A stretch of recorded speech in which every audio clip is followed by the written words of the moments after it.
Hey, what's up, guys? Happy New Year. Thanks everyone who watched that gift unboxing from Davis Comic Finds. It's always really cool after not making a video for a little while to see that I can draw more than just flies. So just got home. It's about 3:30 Saturday morning, the 9th. And before I left, I had a box from Lonestar Comics, 21 bucks. I guess they have a new way of processing their shipping fees. They're now doing $6 on the first book and 15 cents per book after that. So I did 21 books. It was $9.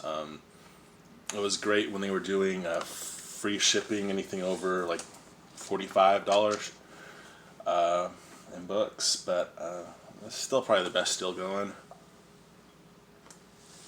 I have some other stuff on the way, but I think I have basically a haul's worth of stuff going. And I have some books right here of stuff I've been labeling that I probably got before the new year. Just my last acquisitions for 2020. And some of these right here, I'll just show real quick. These are some nice sensational She-Hulks that I pulled because these are Mike Zeck covers. So that's 27 from April of 91. 28 from June of 91. And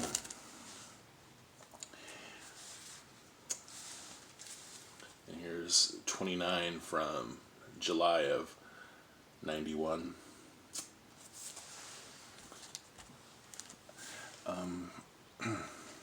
So I'd been wanting these Gotham City Sirens, but not wanting to pay much for them. I've picked up out of I think there's around between 20 and 30 books in the run. I think I've gotten 8 or 9 of them over the years. I try to get them for relatively inexpensive, but I saw these on eBay for $3, free shipping, and surprisingly they were shipped pretty nice. So I got number 11. Really nice Gillum March cover. I mean that figure study of Harley with I guess he does kind of an ink wash. It's unbelievably well done. So that's number 11 from June of 2010. Paul Dini written book. Here's 15 of Gotham City Sirens. Another really good Gillum March. Not as good as 11. It's a little busy. I don't see Ivy in the mix, so I imagine that Harley and Selena are maybe fighting Pamela, and that's why we don't see her. We just see the chaos from the roots and the branches and vines. These next couple of books, they're different variants of the same comic. I just wanted these forever. I mean, 20 years. There's also a Jeff Smith version of this. So we're talking about Bone. And the Jeff Smith version of number 38 is colored by Charles Vess. So I'd really like that. But yeah, Bone 38. This is the Frank Miller cover. I think Sinclair colored for him. I don't believe Lynn Varley was coloring for Frank anymore at this point. I think they'd separated.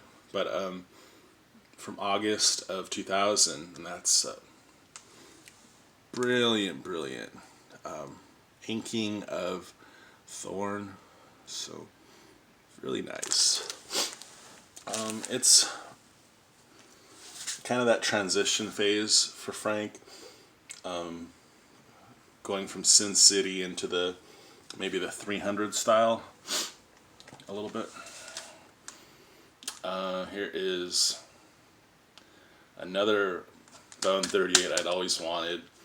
This is the Alex Ross cover. This is, you really just have to see this cover in person. It is so nice. I don't really think he's going for complete realism. I think he is staying true to the nature of the book, but just giving a really, really nice coating. In fact, I think that he went over Jeff Smith on this. I think, Smith might have given him some pencils to embellish. This book's kind of silly, but I had to have it. I've been wanting it for a while. This is Sonic 7 from February of '94. It's an Archie book, but Kyle Rowe knows I've been after this book for ages, and I got it for $7 in shipping. But he's ripping through the great classics with no regard for the literature whatsoever. So very cool. So kind of been on a J. Scott Campbell kick. I can't remember. I might have some more Campbell stuff on the way. Kind of going for the older books. Trying to score a copy of Elephant Man 18 for a good price, but I don't want it slabbed, so that's kind of minimalizing my options. But well, this isn't a Campbell per se, but this is Gen 13-1. This was kind of a throw-in with another book I got. This is from the ongoing series, March '95. It's kind of a Sandman variant. I don't know if they call this the Vertigo variant or what exactly. Really cool though. I think this is, of the variants of issue 1, the Janet Jackson and the Spidey #1 swipe, and I guess the Bisley kind of heavy metal cover. I think this is probably one of my favorites. So, and this was the one I was actually going for. The Gen 13 bunch. I forget this little creature that Roxy, I think she finds this little guy at a club, like a nightclub. But yeah, just Rainmaker looking good as Sin, Fairchild, Bambi-eyed, Grunge just laid and on thick. Can't really say much for Burnout and Lynch. They're just doing whatever. They're kind of selling the hell out of the whole Brady Bunch thing, but and they got the housekeeper who's also smoking hot. So Danger Girl. This is the special, I guess it was the 20 year anniversary. A lot of stuff in here is by Joe Chiato. Comes with a certificate. It's nice. There's a lot of Danger Girl stuff, and I'd like to get more of it, but it all comes down to sometimes I really, really like the way Campbell's drawing at this phase, and then some of the other covers I sway away from. But that's just the quintessential Abby Chase right there. I'm sorry if maybe it's not coming out that clear. I had this vision of shooting this video in daylight, but I didn't think I'd get around to it. And this one right here is the Nathan Zerdy. I think Mike Comic Cryptic Castle Hills shared this one. But yeah, this is also from that 20th anniversary. So they're working off each other. I thought it was a beautiful, beautiful cover.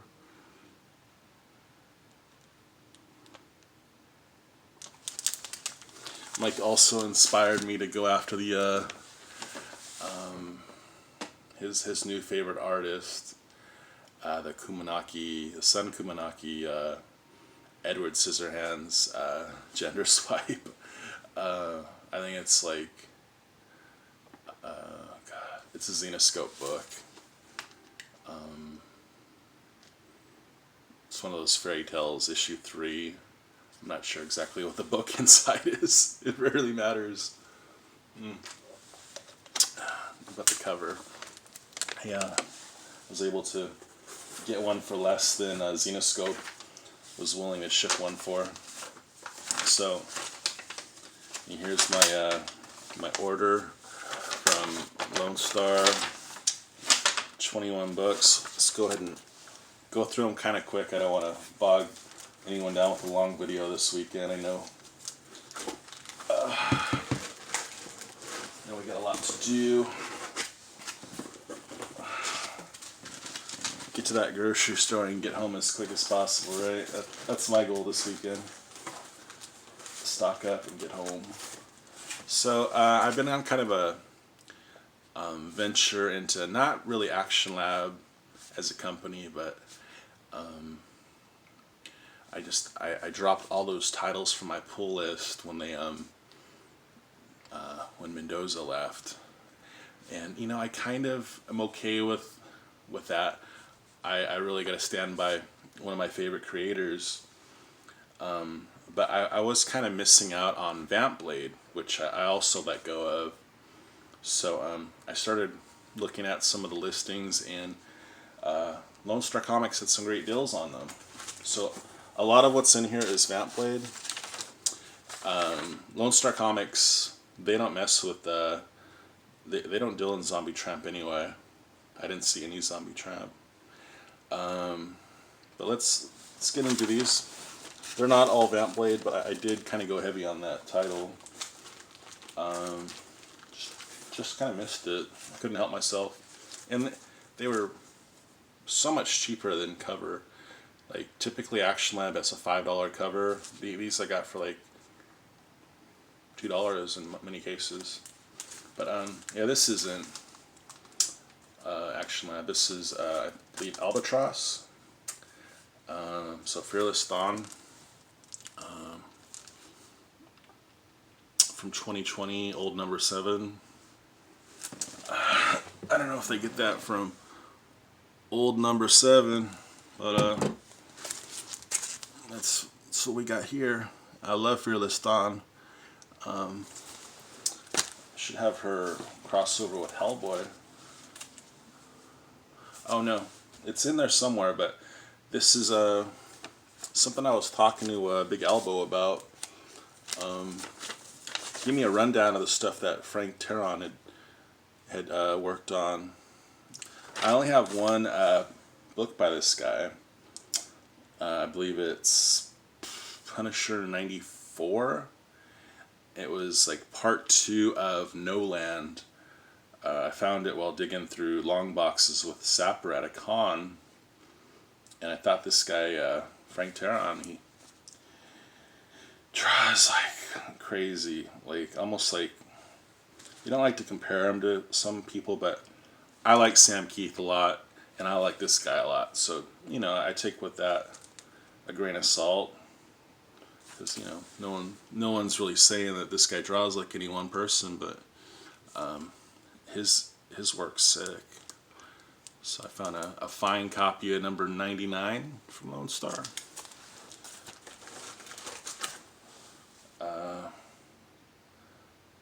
a very fine copy of 97.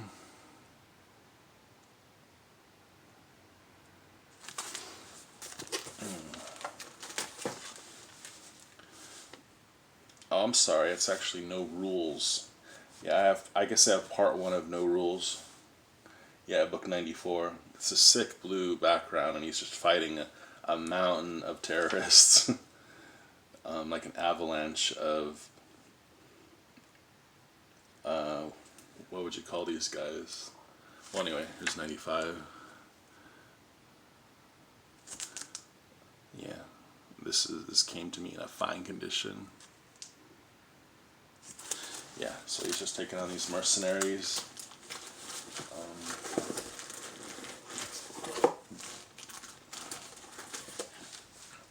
So now we're getting into the Vamp Blade, I take it. Here's issue 8 from 2019. I gotta admit, I never really cared much for the guy who draws this sometimes, Marco McCagney. Sometimes I can deal with him, other times I can't really look at this stuff for too long. But Winston Young, the guy who did this cover, he's one of my favorite young artists.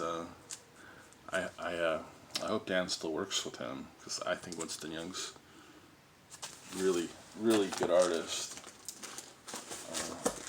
His style is just really advanced. I mean, here's issue 6A. This came to me in a fine condition. The only thing I'm a little skeptical of sometimes is when you buy from Action Lab, if you go below, like fine, if you go into like the lower grades, sometimes that'll be because of water damage. And water damage is the one thing I have trouble getting over. I could deal with a lot of spine ticking if the price is right. Anyway, issue 6. But once we get into water damage, it's like you can't even read it because it feels all crinkly and bubbly. And it does that poppy sound when you change the page. Kind of gives me the creeps. Here's series 4, issue 3 from 2019. This is cover A.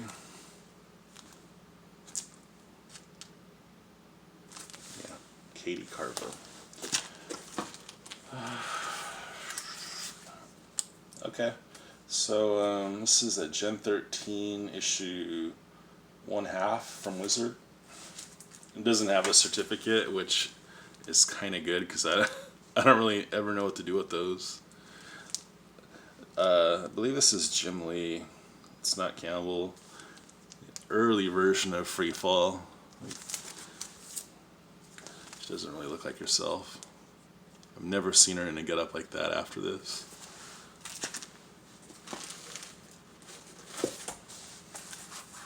Back in the Vamp Blade, issue 4 from series 4.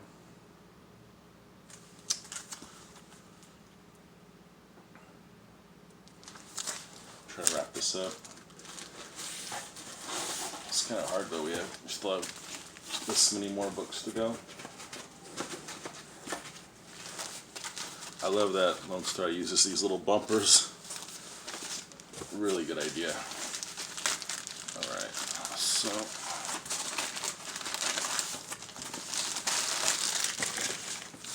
feels great to look at some books. I actually got on a major toy kick for the second half of 2020.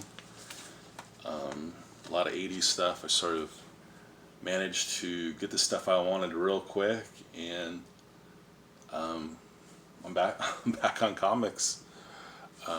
It's just for a while it was so much easier to buy vintage toys than look at comic books. I got fed up. I got so burnt out on hearing about pressing and slabbing, and I got so burnt out. I had a comic book breakdown. I have everything put away because of other reasons, but just now I'm starting to took the break, feel refreshed, got that irky rage in my system about people and their spec plays, and I really just feel like, all right, to each their own. I'm ready to go back and continue collecting my way, and yeah, it's fun again. So I really recommend that if you feel burnt out, don't unload your comics. Just recharge your battery, and you'll remember why you collect again. Anyway, here from '87. No. This they call this Punisher '87 because the book launched in '87.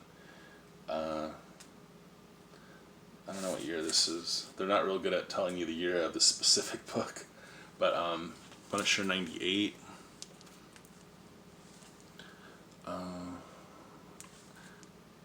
Awesome cover. Look at that takedown.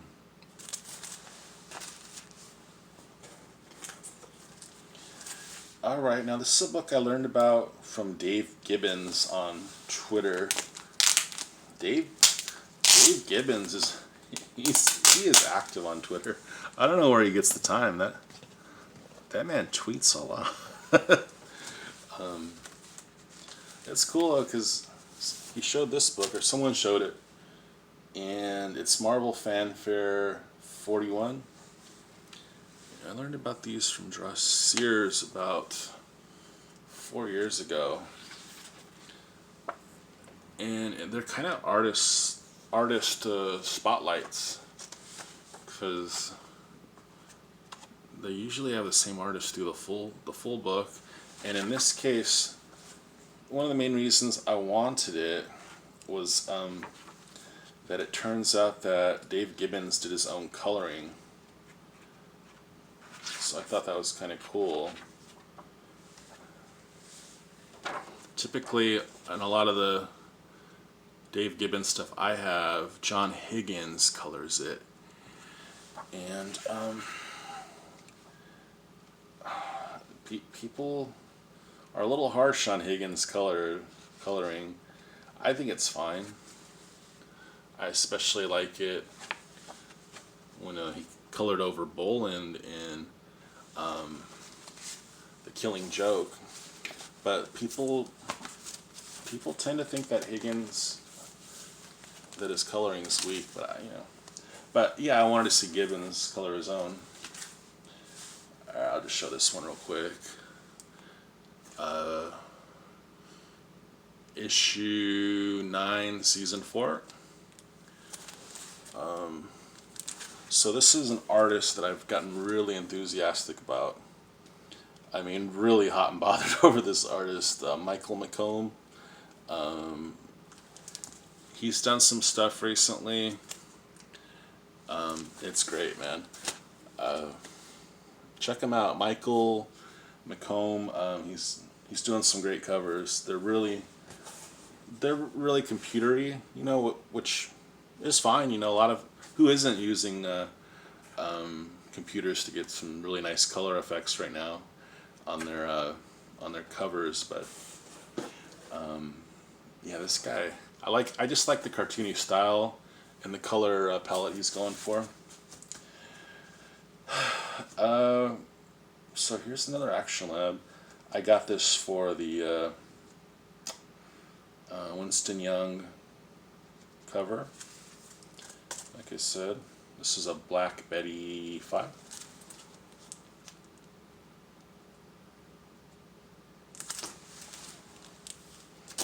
Alright, cool. Change it up a little bit. This is Madame Satan from Archie Horror. This is second printing. It's a one-shot. So, she's pretty prolific in the Chilling Adventures of Sabrina.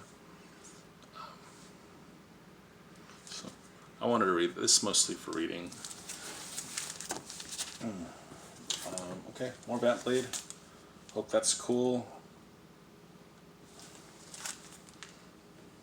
There's this character, Amalgama, and Amalgama takes on the characteristics of Dollface, Vampblade, and Zombie Tramp. So from what I can gather, She has zombie tramp's boobs, Vamp Blade's butt, and just Dollface's adorability. So, and she's a space zombie. So, uh, yeah. Anyway, okay. Here's Vamp Blade 10. Like, this came in very fine. Pardon the risque. I I wasn't trying for risque. In fact, I've been veering away from those because I like to show the books without covering up with painter's tape, you know, making little tassels and stuff, but little pasties. Sometimes I just happen to end up with the nude versions. Okay, almost done here. Here's Punisher 100 from, again, I don't know which year.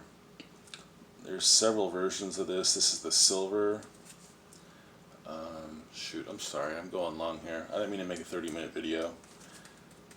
It's hard when seeing books for the first time, but you could scarcely see the Frank Castle image, but I think we kind of got it.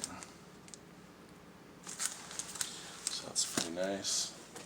I just needed one of these. I've never actually had a non-newsstand version of this. When I did have this book, it was newsstand. The Gen 13 one, just the classic.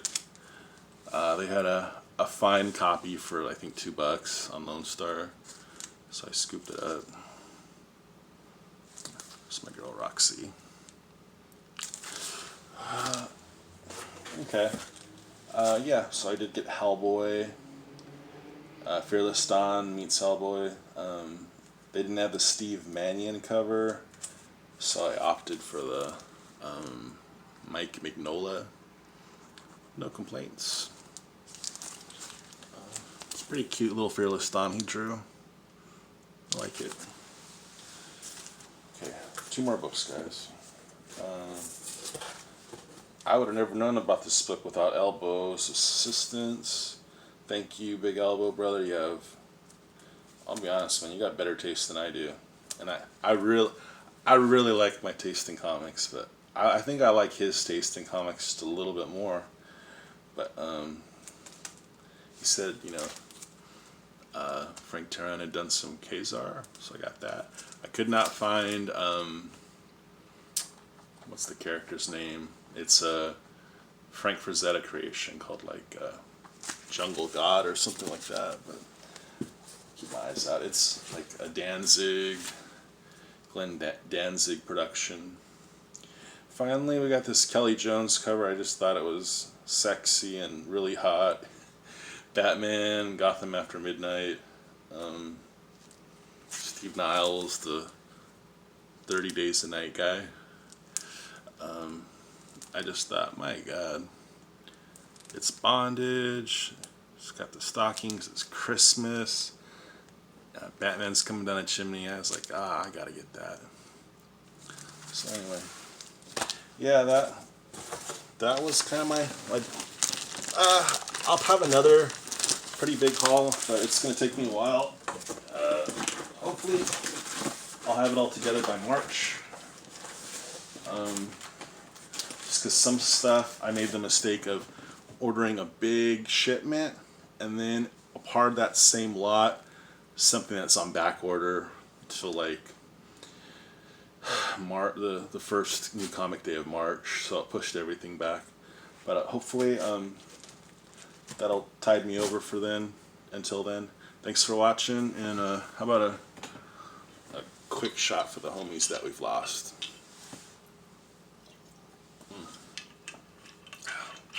Alright, thanks for watching. I got a lot of rebagging and boarding because I can't have that. I gotta get these in fresh bags. Oh man, that was good. Alright, thanks for watching. Have a good one, and hope everyone has a good rest of the month. Let's just leave it at that. Alright.